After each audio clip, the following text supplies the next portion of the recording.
Hey guys, it is Jenna, what is up, and welcome back to the Board Game Garden. Today we are doing an overview and a review on Philosophy. This is published by Quality Beast and designed by Galen Goodwick, illustrated by Natalie Dubois, and it is a two-player head-to-head abstract game where you are having a conversation with another person and you are placing tiles. These are called idea tiles, and you are having a back and forth conversation where one person will finally get 3 of their own tiles in a row to come to a conclusion in the conversation. It is currently available over on GameFound. The campaign is running until September 26th, so if you guys want to go check it out over there, I will have a link in my description box for the campaign on GameFound. But without further ado, if you guys want to see how this game plays and my thoughts on it, just keep on watching and let's get into the overview, shall we?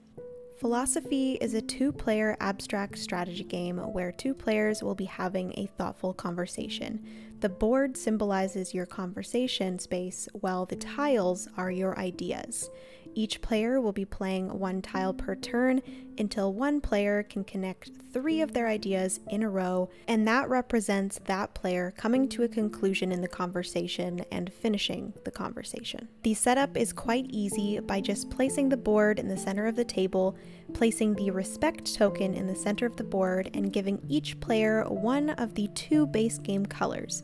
I will also mention that there are expansions available for amber and sage colors to be added to possibly play a 3-player or a 4-player variant. On their turn, players may only place their tiles on the center 9 squares of the board, but at the beginning of the game, the first player may not place their tile in the center. This is why you place the respect token in the center of the board at the beginning of the game. But once the first player has placed their tile, the respect token may be taken off, which, speaking of the respect token, this is just simply a token that you can give to the other player when they've made a good move and you want to give them respect for that move. Now let's get into the idea tiles. So each tile will have a target icon as well as an impact icon. The target icon is going to be an arrow pointing at whatever tile that it's going to be impacting.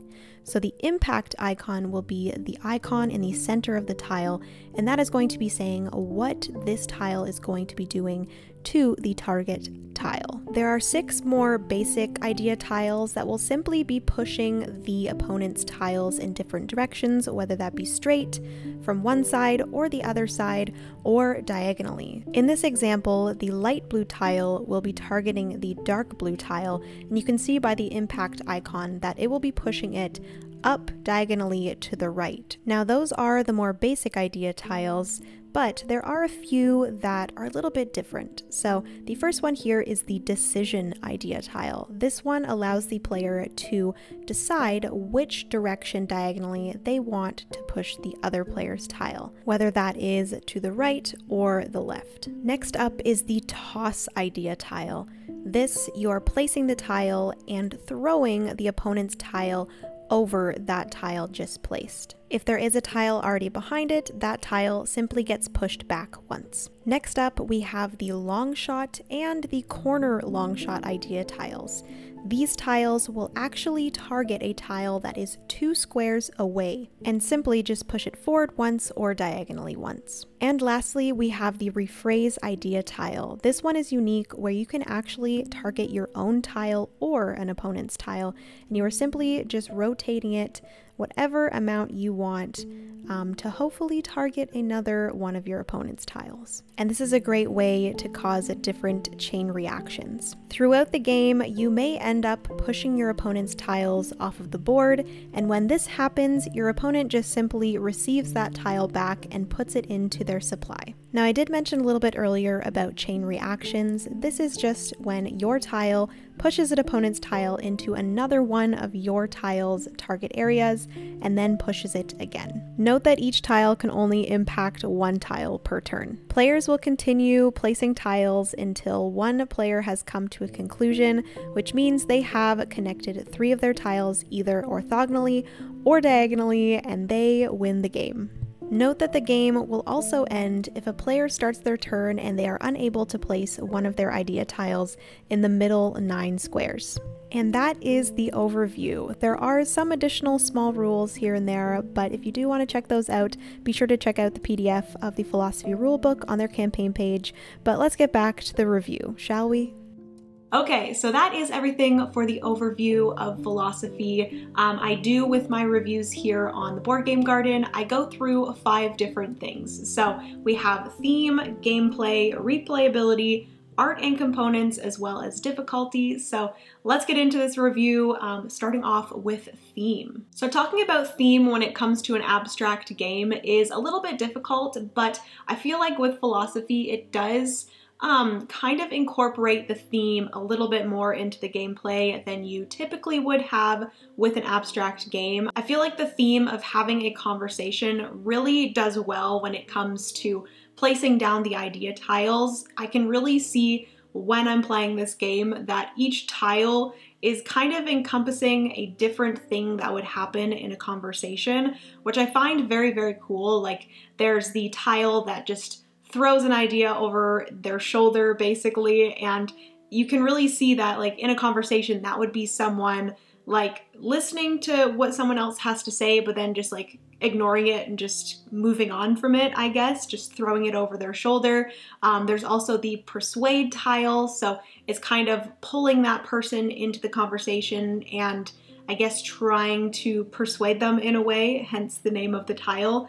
And just like the movement of ideas, and I think it's very, very interesting and cool, but at the same time, it is an abstract game. So you're really just placing down tiles and they are moving other tiles. So there's like this weird thing with this game where the theme is like so encapsulated in the game, but at the same time, not at all, which is a weird thing to think about, but I do appreciate them putting some sort of theme that I can attach myself to when it comes to playing this game, because typically with an abstract game, much like Azul, or I've never really played chess a ton, but those to me, like there is absolutely no theme to those. You are just trying to create, oh my goodness, I almost chucked this game off the table. There is no theme to those. You are just placing down tiles in hopes to score victory points. So I really do appreciate them putting some sort of theme on it, but when you really break it down, you're just placing tiles on a board and moving things around. That is my thoughts on the theme of Philosophy. But next up, let's move into gameplay. So when it comes to the gameplay of Philosophy, I really, really appreciate the fact that it is very easy to get to the table. You literally just have to put the board down, give each player their tiles, and then you're immediately into the game. I really appreciate that. And then also the learning of the game is very, very easy. So it's easy to table, it's easy to teach, or easy to learn. And the nature of this type of abstract strategy game is that it is the type of gameplay that when you're first starting out with a game and you're playing this for the first time, I find myself almost not knowing what I'm doing, if that makes sense. Like I am placing tiles down, but at the same time, like I'm just kind of placing them down and hoping that things work. And I feel like that would be the same with like chess or different games like that, where you kind of have to play it more and more in order to figure out the strategies and kind of get a feel for what tiles are going to do and, you know, master it, I guess. Chess has always been a game that I've been intrigued by and one that I would love to really, really learn and to master in a way. So I think that Philosophy came at a great time for me, where I'm really, really excited to possibly be able to continue playing this one and kind of master it more and more, because I was considering getting into chess and trying to master that. But I think that Philosophy will kind of scratch that itch, if you will. And I do enjoy the aesthetics of this one a lot more, and just the thought process behind placing a tile and then targeting your opponent's tile in order for that to do something, and then possibly growing off of that and doing chain reactions and all of those things. I don't know if it's me just as a gamer or just how my brain works, but I've played this about 6 times and I've still yet to fully figure out how to, develop chain reactions and stuff like that. I feel like my brain just doesn't work that way, and like placing down a tile, I don't know where to put things to set up for chain reactions. Like if I do have a chain reaction, it's just not on purpose. But I feel like, again, that is the way that this type of game works, where you have to continue playing it to develop that strategy and to develop that understanding. And like I said before, master that abstract strategy. So if you are a person that really enjoys that type of gameplay, then I think you will enjoy it. And I have been enjoying it. It's just, I think I need to continue playing it more in order to develop that kind of thought process in my brain, So that is gameplay. I do also want to touch on the fact that this over on GameFound does have expansions available. There are 2 colors that come in the base game, but you can get 2 other colors or sets of tiles in 2 other colors that you can then play a 3-player game, which I haven't looked too much into the 3-player. Francis and I have only played the 2-player, but I think it would be very interesting with 3 players. Even more thinky than before, and just like the amount of tiles that would be on the board. Very, very interesting, and I'm very excited to possibly dive into that in the future.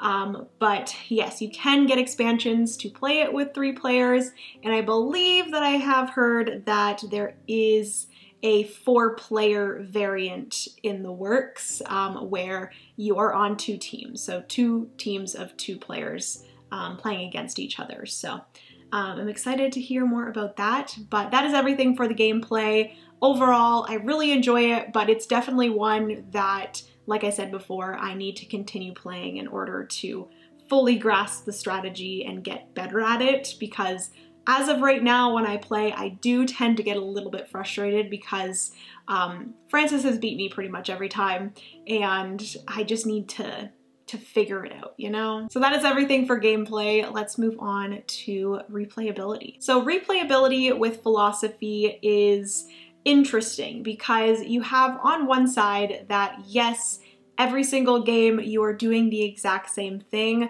You are working towards placing your tiles down in order to make a line of 3, whether orthogonally or diagonally. And every game is going to be like that, but the way you're placing your tiles, everything will be different game to game.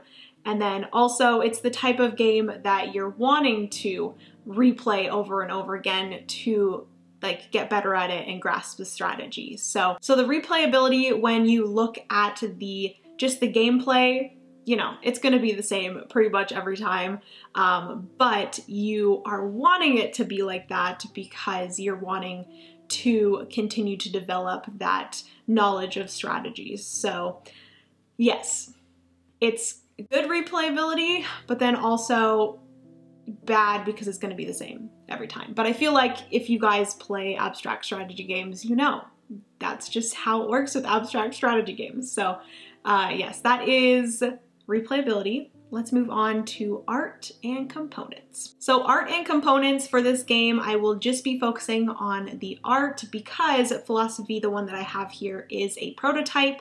But I will say right now that I am a huge fan of Seize the Bean. I have not mentioned this at all in this video, but Seize the Bean is also published by Quality Beast, and their quality of their components is absolutely fantastic. Seize the Bean is wow. So I do know that the final product of Philosophy will be absolutely amazing. They did mention that the tiles are going to be very similar to like an Azul tile, and the craftsmanship behind the tiles are going to be very cool, where they have a little bit of a bevel on the underside. So in order to pick up the tile, you don't have to kind of pick it up like this. You just push it on the one side, it'll then flip the tile up a little bit so then you can pick it up easier. So yes, I have full faith that the components are going to be absolutely fantastic. But for the art, the stuff that we can actually see and talk about here, the art is by Natalie Dambois, and she has done a fantastic job with the cover. I think this is some of my favorite art on a cover of a board game, and it is just absolutely stunning. My only issue is that I wish that the art was somehow incorporated into the actual game itself. Unfortunately, there's no art on the board or on the tiles or anything, which I can understand because it is an abstract strategy game. You want those tiles and all of those things to just be very simplistic and dive right into what they do and all of those things. So I understand that, but I do wish that there was some possible way to get the art a little bit incorporated into the like board or something. Maybe if they like had the board and included these people sitting around the fire kind of at like a bird's eye view or like a downward view of them sitting around the fire on the board. I think that would have been beautiful, but then again, it might have disrupted from the gameplay and made the board a little bit too busy, so you couldn't focus on the tiles. So I can understand, but again, like I said, I wish they were able to incorporate it somehow. There's no like cards or anything, but I wish they were able to like, I don't know, make some cards for like some abilities or something. This kind of reminds me of Santorini, where there's not a lot of art incorporated in the board because that is also an abstract strategy game, but you can also see the art, thankfully, on the like variable player power cards of all of the gods. So maybe if they incorporated some cards in here to give the player some sort of variable player power, I don't know, or some sort of like tools to help you out with moving your ideas around the board, I think it would be really, really interesting and a good way to incorporate some of the art into it and give it a little bit more depth, I guess. But yes, overall, the art is absolutely fantastic. Natalie did an amazing job. And this, like I said, is probably one of my favorite covers I've seen in a long time. And also the back is beautiful as well. So yes, that is art and components. I didn't fully realize that that section was going to take me so long to talk about, but yes, that is that. Moving on to the last section, which is difficulty. So difficulty for philosophy is, again, kind of a weird thing to talk about because the game itself and what you are doing is so simple. On your turn, you are literally just picking one of the tiles from your supply, placing it on the board, targeting another player's or your player's tile, and then doing whatever that impact symbol is doing. So it's very simple when it comes to gameplay, but then on the other side, it is very, very thinky. And I will say right now, this game probably has made me really think more than some of like our most difficult games in our collection. And there's always this thing, I'm always thinking about this, when it comes to a difficulty of a game.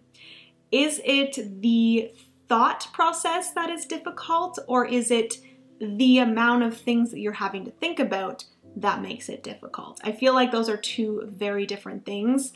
The gameplay in this is simple, but the thought process and thinking about what you're going to do on your turn, what it is going to then do to your opponent's tiles, which then could allow them to do something.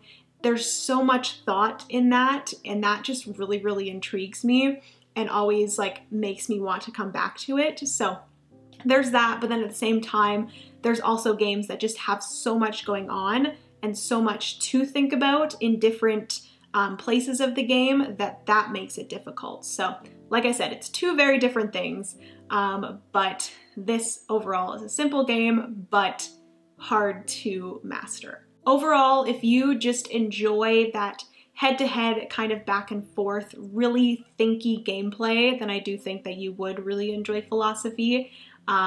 But yes, that is everything for difficulty. Okay friends, so that is everything for my overview and review of Philosophy. Like I mentioned early on in the video, definitely go check out the campaign. I will have the link down in the description box. It will be running until September 26th, so if you guys want to go and back Philosophy. I do also want to mention that this is more of a pre-order than a crowdfunding campaign. They do have the design completely finished, the art finished, everything is ready to go. So the moment that the campaign ends, and if they do fund, this will then be going straight to manufacturing, so you will be able to get this in your hands quicker than a normal crowdfunding campaign. So definitely go check it out. I appreciate you guys hanging out with me today, spending your time watching. Give this video a big thumbs up. It really helps out the channel. Subscribe if you've yet to do so, and I hope you guys have a good rest of your day. I love you guys so much. Remember, you're somebody's reason to smile, and I will see you in the next board game video. Bye, friends.